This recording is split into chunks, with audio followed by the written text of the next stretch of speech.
Hello again, my fellow clackers of the Typosphere. Let's talk about what we're doing with the Typewriter Bibles here put out by our good friend Reverend Theodore Monk.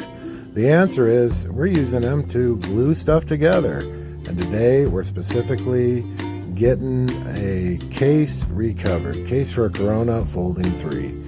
I gotta tell you, doing casework is a lot of work, and it's not something we usually do for customers just because it takes so many man hours and it's just a ton of different type of work. But you can see we work off the old covering and it kind of makes a mess everywhere, and we'll get to sand it a bit and get it as clean as we can, repair it up, glue it up.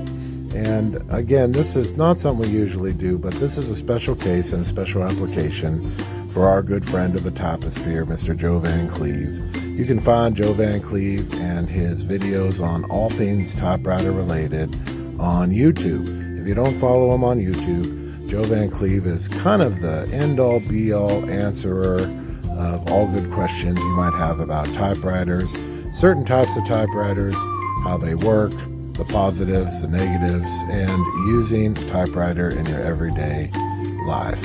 So this is the end product here. We were able to get out to the Phoenix Type-In a few days ago and present it to him. And he brought his machine. Bill Wall had given him a new platen on his machine. And it's a little tight. Getting the hardware all figured out and put back on was definitely a challenge. Of course, we forgot to take pictures of that. But at the end of the day, this was something we were able to do for him. He just paid us for the materials, and it worked out really well for all of us. It was really nice to do this project for him and have him end up with something that he could really love and enjoy and use for years to come. You can see the flap or the case no longer folds down in front. It's quite secure and well put together. There's always something we're doing here at Typewriter Muse.